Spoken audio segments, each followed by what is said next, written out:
Marhaban ya Ramadan. Media Center Sekolah Tinggi Agama Islam Miftahul Ula Nglawak Kertosono. Saya Zufi Salma Kurnia bersama Yayasan Pondok Pesantren Miftahul Ula dan juga STAIM Lawak Kertosono mengucapkan selamat menunaikan ibadah puasa 1444 Hijriah. Hadir di tengah-tengah kami tamu yang sangat spesial hari ini, Bapak Zuhal Ma'ruf, SAG MPDI. Nggih, selamat datang Bapak Zuhal. Nggih. Bagaimana kabarnya hari ini Bapak? Alhamdulillah sehat. Alhamdulillah. Masih bisa melaksanakan ibadah puasa dengan baik. Nggih. Perbincangan kita kali ini akan membahas topik mengenai attitude dalam kesuksesan. Berbicara tentang attitude itu apa ini Pak untuk definisinya sendiri? Gitu ya, iya. Attitude atau etika di dalam pembicaraan sehari-hari kita itu adalah sinonim atau muradif dari moral, kemudian akhlak, budi pekerti dan sebagainya. Jadi lebih mudahnya ya tingkah laku kita sehari-hari, itulah namanya attitude atau etika. Ini secara bahasa. Adapun secara istilah saya mengacu ke definisi akhlak. Banyak definisi yang dikemukakan oleh ahli-ahli kita.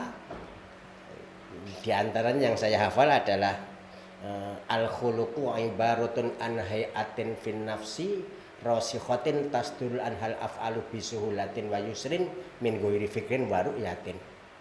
Jadi ibarat atau tetembungan atau ungkapan gitu ya, dari gerak-gerik jiwa yang mendorong perbuatan dengan mudah tanpa dipikir terlebih dahulu. Jadi suatu perilaku yang sudah mendarah daging, ketika orang berbuat sudah nggak lagi butuh mikir, sudah otomatis gitu.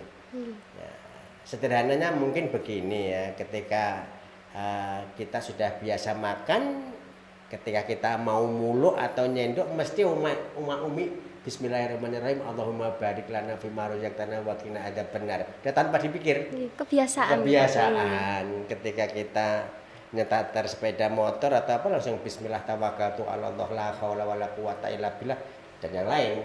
Jadi atau ketika kita berjalan di hadapan orang yang sepuh ya kita akan munduk-munduk dan seterusnya. Ketika kita salim dengan guru kita, kiai kita, ustadz kita cium tangan dan seterusnya. Hal-hal yang demikian sudah tidak membutuhkan pemikiran lagi.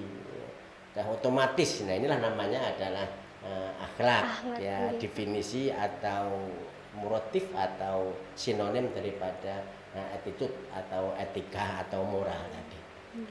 Lalu hubungan attitude dengan kesuksesan itu apakah berkesinambungan ngoten Bapak? Ya, mungkin pertanyaan adalah ada relasi atau hubungan ya jelas. Jadi begini, bahkan menurut saya etika ini mayoritas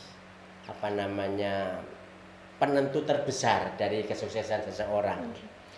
Kita menjumpai anak yang mungkin secara kecerdasan mungkin dia cerdas, tetapi secara etika dia kurang bagus ya. Misalkan nyuwun sewu agak geleman, suka ngambil orang harta orang dan seterusnya, ya, ini akan jadi sirian ya. Dia akan cari kerja juga susah. Kemudian namanya sudah tercemar ya, usaha apa orang pikir-pikir ya, ini seperti itu. Sedangkan orang yang mungkin dari segi kecerdasan biasa-biasa saja ya, tapi dari etikanya bagus ya, jujur, amanah, kemudian pekerja keras, kemudian punya keterampilan-keterampilan yang tidak dimiliki oleh orang lain, dia dari apapun akan lebih lebih punya Unggul. peluang sukses daripada Oke. orang yang pertama tadi. Ini contohnya di banyak apa cabang kerja, cabang usaha, cabang karir, atau bahkan juga di sekolah, di pondok menyatakan seperti itu. Nggih, Bapak Ya. leres. Kalau untuk menilai attitude kita sendiri ngoten bagaimana, Bapak? Jadi begini ya, eh, kita bisa menilai diri kita sendiri kalau saya ya bercermin pada orang lain, Belajar kepada orang bercermin lain. pada orang lain. Artinya begini, ketika kita akeh gak disenengi karo orang, ya, jadi banyak tidak disuka oleh teman. Nah itu tanda-tandanya kita ada yang nggak beres dengan perilaku kita. Tapi kemudian ada banyak orang yang senang dengan kita, kemudian ada nggak masalah dalam pergaulan, tidak dikucilkan masyarakat. Nah ini tanda-tanda kita bisa diterima. Ini cara mudah seperti itu. Juga ketika kita mungkin berkonflik dengan satu pihak, seseorang sebutkanlah, kemudian kisah jenis yang bener aku apa DE misalkan ya, misalkan kalau penilaiannya tentang akhlak kita coba lihat ya, kira-kira yang bermasalah dengan dia itu saya saja atau banyak pihak Banyak. ya. Kemudian yang bermasalah dengan kita itu dia saja atau juga banyak pihak. Kemudian kalau melibatkan banyak pihak berarti itu yang salah. Jadi kalau yang bermasalah dengan kita hanya satu orang saja masih dimungkinkan kita benar. Tapi kalau yang bermasalah dengan kita lebih dari 5 orang misalkan dalam komunitas itu bermasalah dengan kita, ya berarti kita yang bermasalah. Harus Gitu. bisa lebih mengoreksi diri. Iya, Nggih. jadi kita bisa bercermin pada orang lain. Ya. Kalau kita ingin menilai diri kita sendiri, permasalahannya adalah tidak semua orang bisa bersikap seperti itu. Lah nggih niku. Ya, ya. Dan untuk cara kita, tips-tips dari Bapak nih, kira-kira apa yang harus kita lakukan ketika beretitude di masyarakat ngoten Bapak?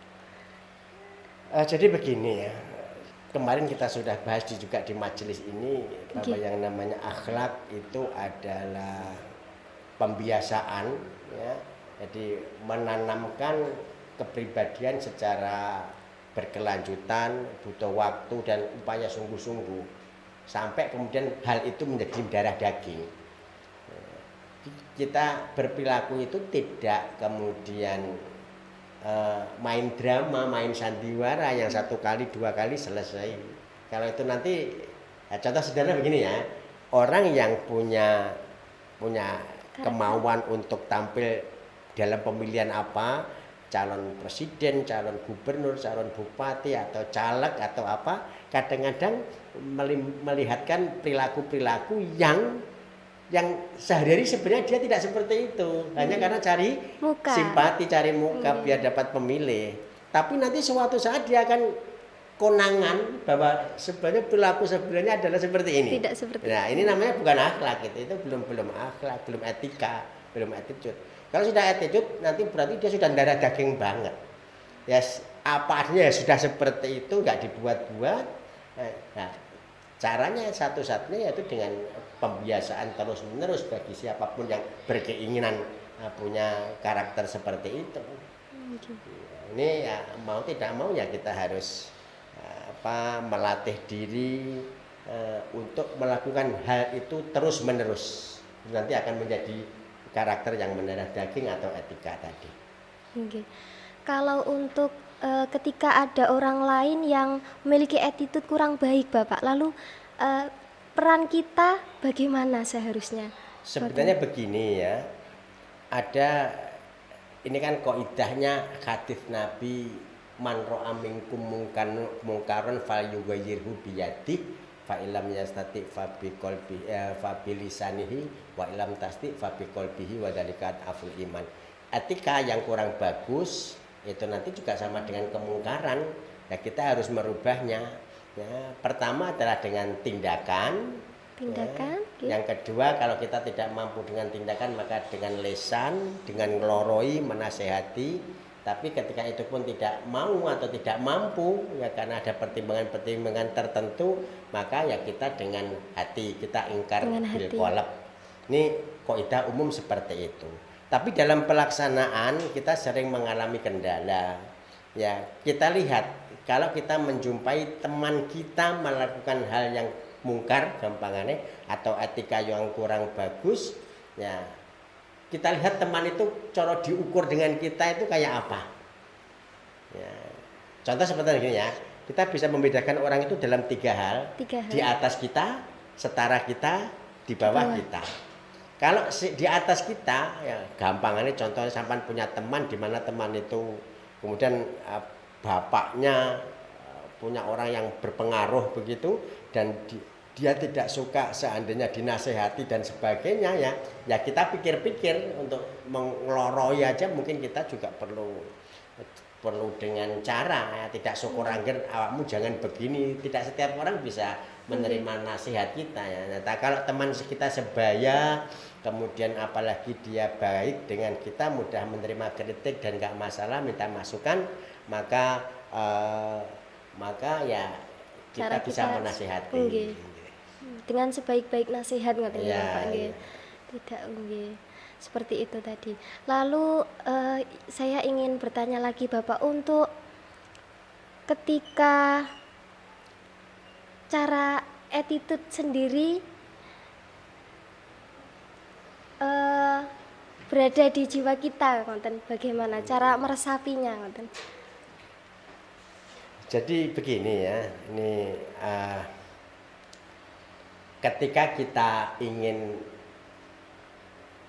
suatu akhlak terpuji ada pada diri kita, tadi yang sudah saya katakan adalah ya menanamkan hal itu, melatih terus menerus, tiada tiada berhentinya.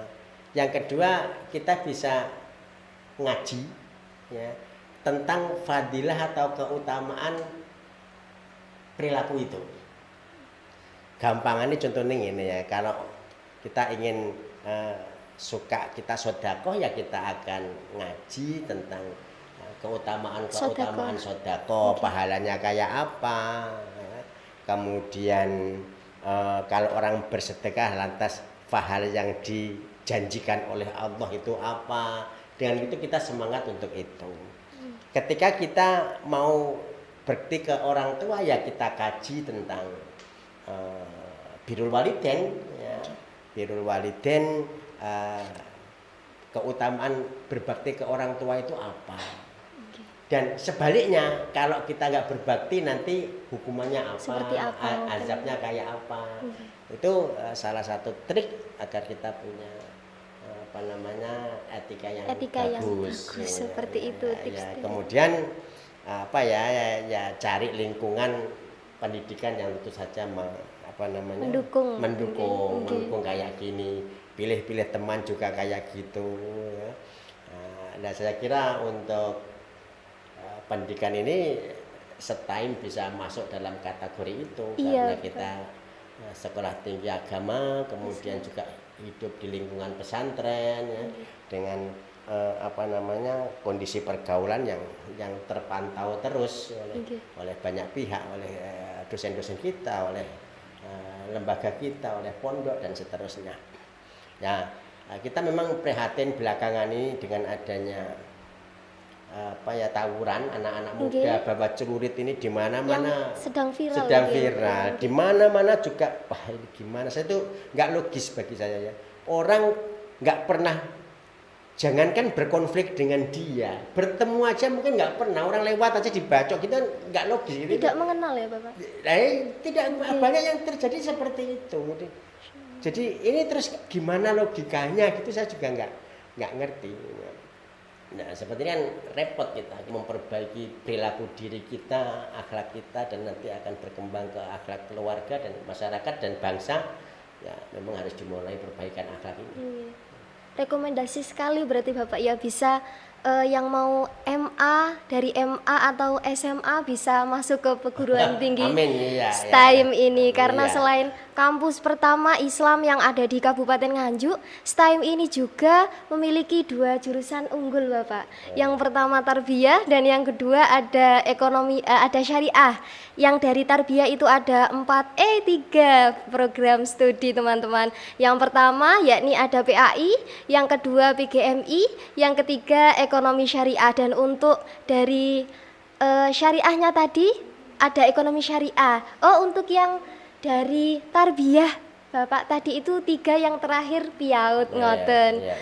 Di sini juga ada pondok pesantrennya yang dimana nasabnya sudah Sanad tidak keilmuannya sangat jelas, iya sangat jelas sekali Iya. seperti itu. Iya. Terima kasih atas rawuhipun Oh, Bapak. nggih, sami-sami. Nggih. Iya. Perbincangan kita tadi sangat menarik sekali. Untuk itu sebelumnya kata-kata dari saya, jika kalian semua tidak menerima kekalahan, maka kalian juga tidak akan pernah bisa merasakan kemenangan. Jadi untuk itu dari saya sendiri Zufi Salma Kurnia memohon maaf apabila ada kurang lebihnya. Akhirul kalam, wassalamualaikum warahmatullahi wabarakatuh. Waalaikumsalam warahmatullahi wabarakatuh.